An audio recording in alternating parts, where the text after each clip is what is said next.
Hello, beautiful community.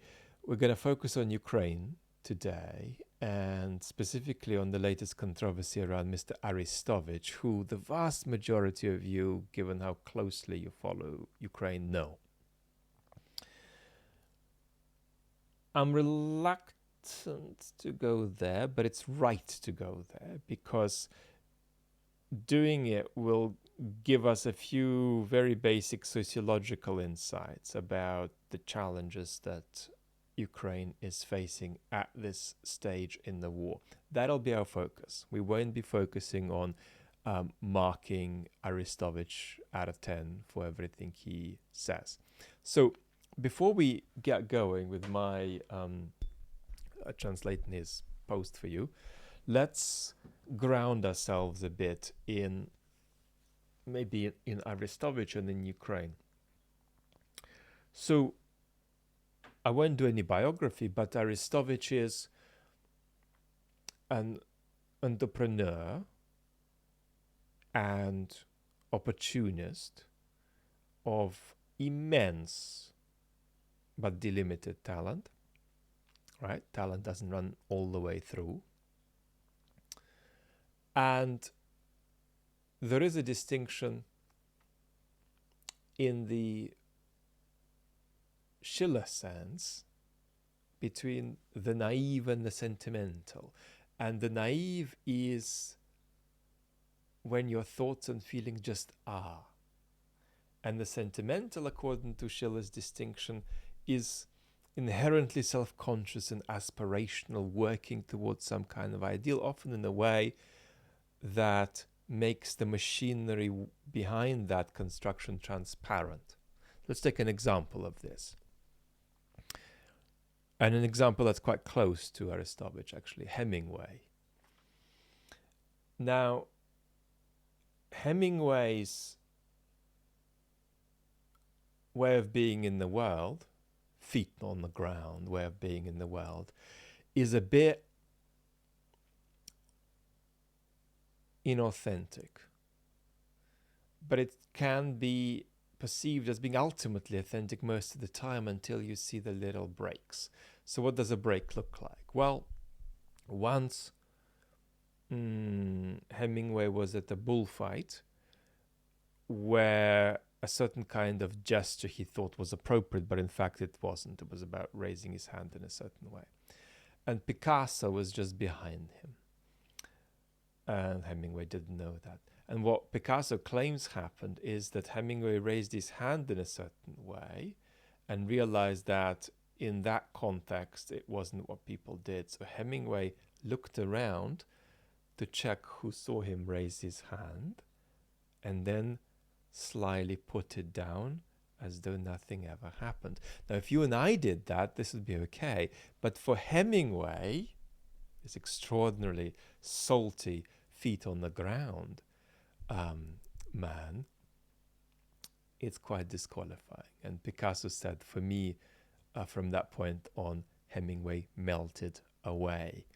That kind of construction, kind of personality construction, is very close to how Mr. Arestovych constructs his personality. Now, on the issue of Ukraine, because Arestovych is talking to Ukrainians about the Ukrainian government, let's just say this very simply. What Ukrainians are dealing with isn't normal. And now you can relativize and, some people are in a better situation, some people are in a worse situation. You can compare Ukraine to other crisis points in the world and compare Ukraine to Gaza and so on. But let's not do that, and let's just acknowledge deeply that Ukrainians have been facing a situation that isn't normal. And when you face a situation that isn't normal, the best way to deal with it is to have a sense of how long it's going to last. And that's not available to Ukrainians. They're facing a situation that isn't normal, that is also indefinite. And therefore, one can't really adjust to it properly because one doesn't know what one's adjusting to. That keeps shifting all the time. And so that observation gives us a level of gentleness that will contrast with the rather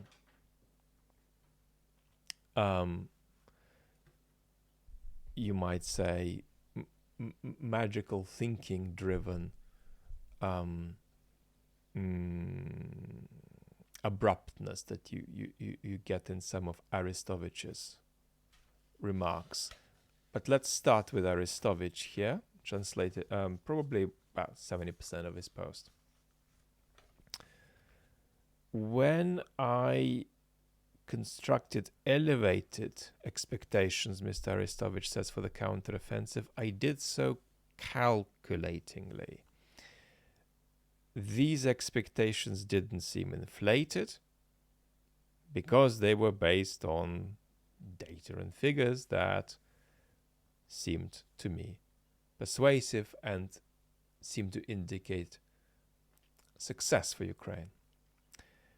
But we made a number of mistakes, which, it must be admitted, drove the situation into a strategic impasse. 2 mistakes were made on the battlefield. I will say nothing about those. Obviously, I'd strongly recommend you not to believe what Mr. Arestovych is saying, but to give an evaluation based on other sorts of analysis you consume. Is just, I can say some things here, but ethically I just give no military analysis. Even if somebody says that, Russia's created a new kind of tank that can fly, and I know that's false, but I do not love giving any military analysis at all. So we'll just skip through this by just simply noting what Arestovych says. He says, a lot of troops, equipment, and resources were wasted on Bakhmut. That's his one point. His second point is the lack of construction of Ukraine's own Surovikin line along sectors of the front that we're defending, as he puts it. But he goes on top of the strategic mistakes in the field, loom strategic mistakes in public administration, foreign and domestic policy, corruption, the prospect of dwindling aid to Ukraine, tightening of the screws at home, and the destruction of relations with its closest neighbors, by which he means Poland. We are at an impasse. The Russians can't defeat us, Arestovych says, but we can't defeat them. For a decisive shift in the war, either side needs to be able to dramatically increase resources, but I don't see such a possibility.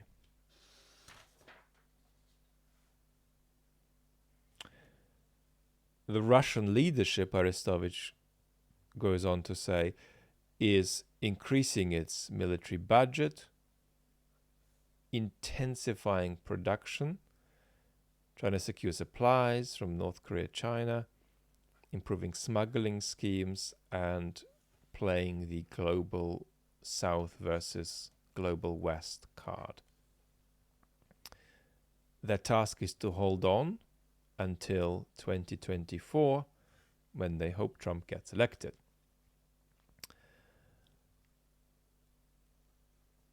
Our leadership suppresses business, civil liberties, and political competitors, quarrels with neighbors and key partners, and encourages corruption. Let's be fair, it's also trying to resolve issues with production. It's trying to make breakthroughs with military and financial assistance. It's trying to build international coalitions and support. But the Russians, for all their shortcomings, have real sovereignty in a way that we don't. Russia makes inhuman decisions, but they are adequate to the current situation, while our leadership, as our sponsors keep pointing out, struggles with corruption and ineffectiveness. Our leadership, in my assessment, has exhausted the limits of its competence a long time ago.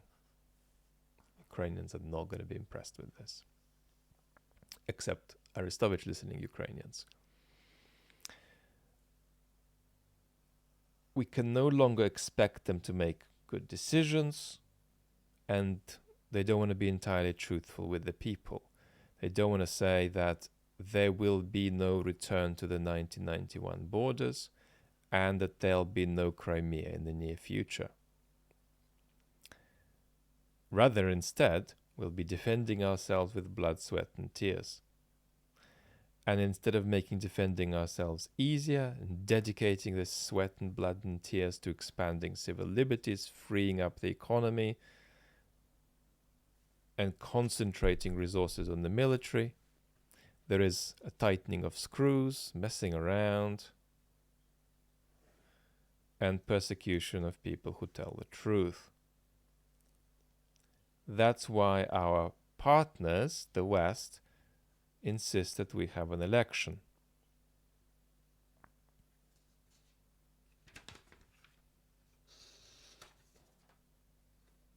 And I insist on that too.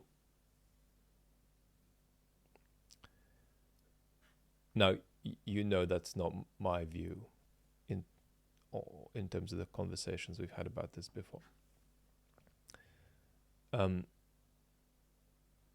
The elections provide hope for a reset, breaking the monopoly of incompetence.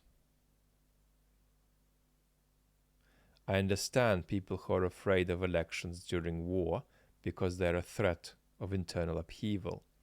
But these people are stuck with inflated expectations. I respect the delusions of these people because they're caused not by stupidity, but by a lack of real information and skills to soberly assess the situation. Within the next few months, believe me, you'll be changing your mind about this and joining my point of view. So, let's think a little bit about why this is interesting.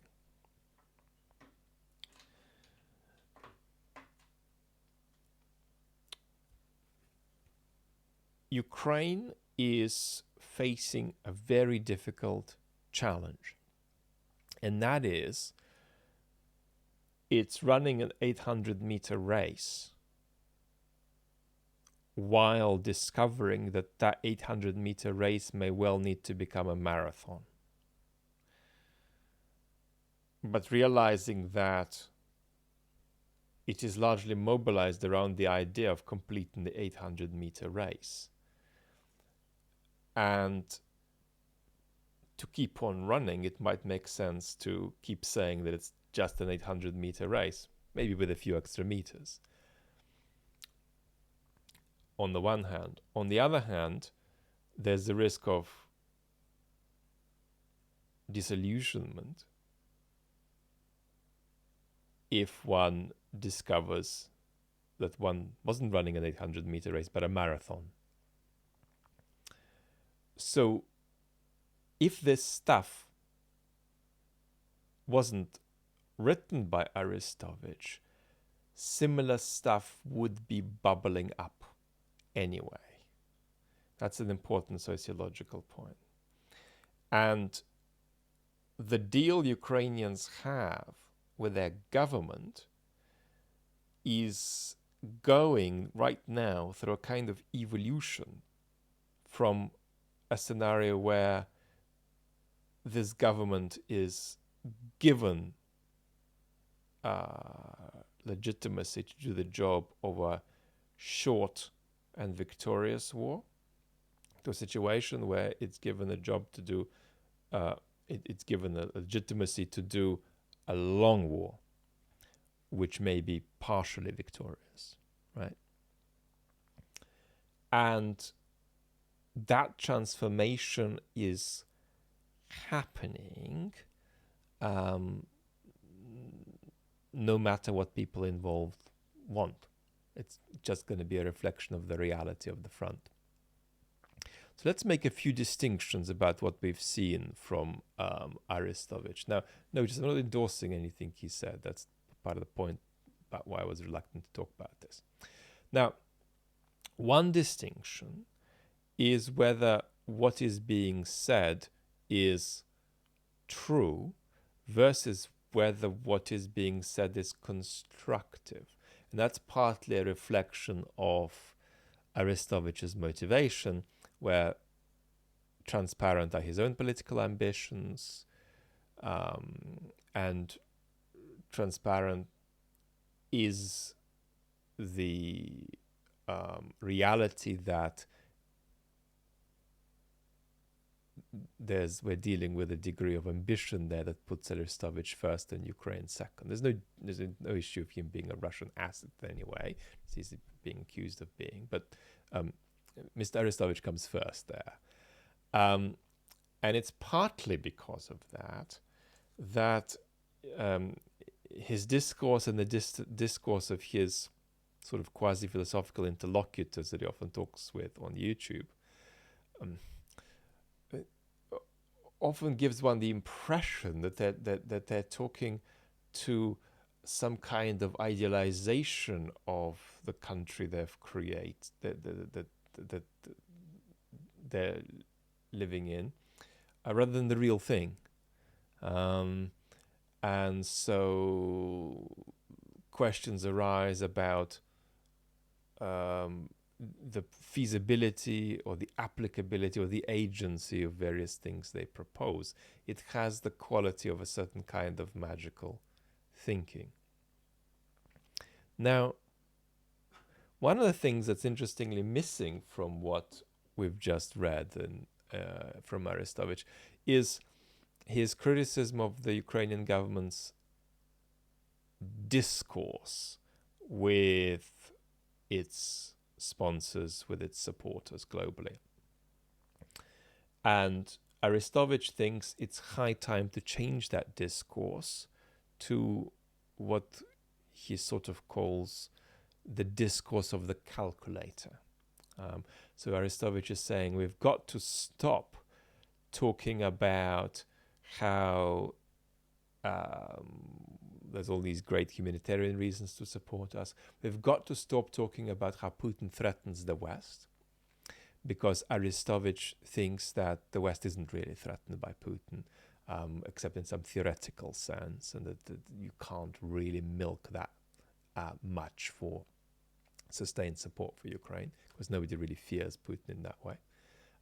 And so he says, now you've got to turn to the calculator. And you can play it in all kinds of ways. One way you could play it is to say, well, look, we are engaged in the demilitarization of Russia. It's debatable how far that's a plausible argument, but we are depleting dramatically the capacities of Russia. That serves the interests of the United States, and moreover, we're doing that without loss of American lives. Arestovych says, let's get real, and let's start making arguments like that now. And I rather disagree, because I think that the central argument has to remain, this is not the point, we're not scoring Arestovych here, but the central argument has to remain about the West's conception of its security interests. And then you can get the calculator out. Where I think Arestovych is right is that the foreign aid argument is becoming weaker and weaker and weaker. Now, is this stuff we've read really bad for Zelensky?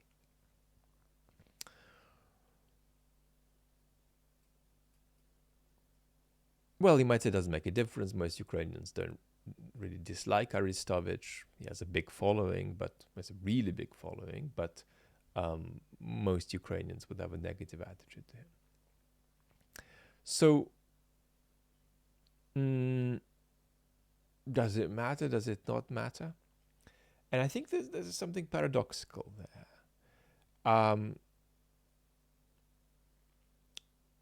And that's that if we take Arestovych to be doing something destructively here, there's a question that arises about a constructive alternative to his discourse.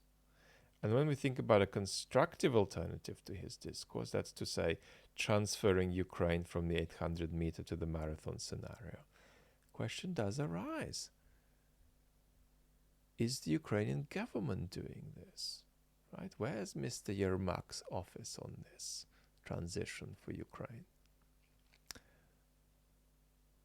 Rhetorical question. So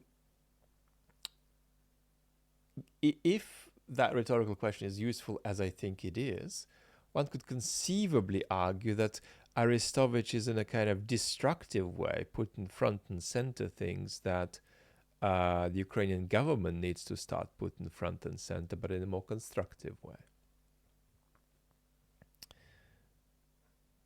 In all of this, I think it's important to emphasize the agency of the Ukrainian people, not just that they're not one blob. Ukrainians have different opinions, but that there are a lot that can tell their government to where to go, which means that the West can't just come in and impose a deal on Zelensky if they think that the Ukrainian people won't accept it, even if Zelensky accepts it, which he also won't. And I think that's a very important emphasis that's often missing. There's discourse in the West which says, well, look, if the front freezes, there's going to have to be a deal. But the question then is, how do you get around the fact that you can't get Ukraine to make a deal if the Ukrainian people are not going to be happy to go along with it? Now, is Arestovych right to praise Russia, or is this sort of just traitorous drivel? I think that I'd put this differently, but I think there is a point in this direction. Strategically, the change that Ukraine may need to make, Putin has made already pretty successfully in Russia.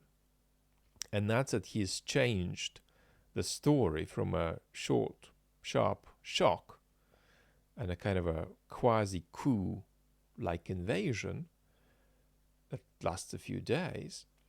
He's changed that story to a story of a forever war with the West. And that change happened a year ago.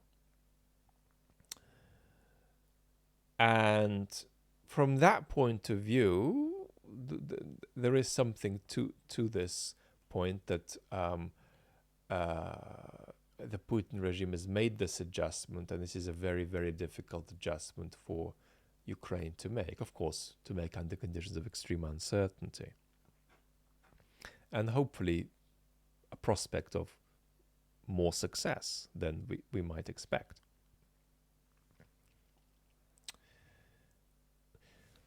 This point about the organicity of what Arestovych is saying is really important. That's to say, forget Arestovych. Discourse like this will start emerging. There's going to be a ceiling on how far it can emerge at wartime, but it will start emerging because there is this transfer that Ukraine is dealing with from a short to medium-term war to a medium to a long-term war, with a different perception of outcomes.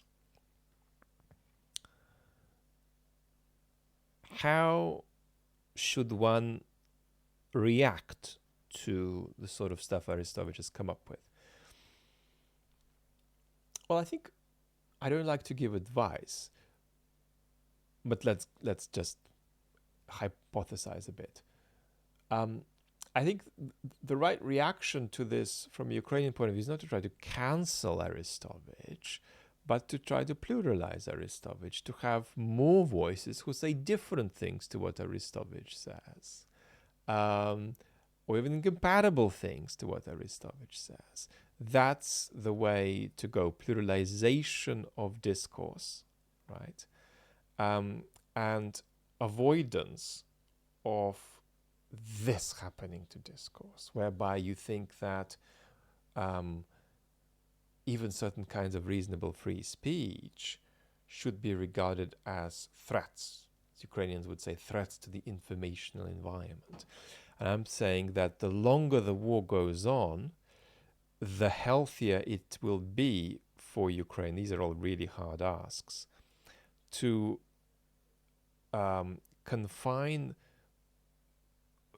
an understanding of what constitutes a threat to national security to physical threats to national security, to military matters, as opposed to various kinds of critical speech.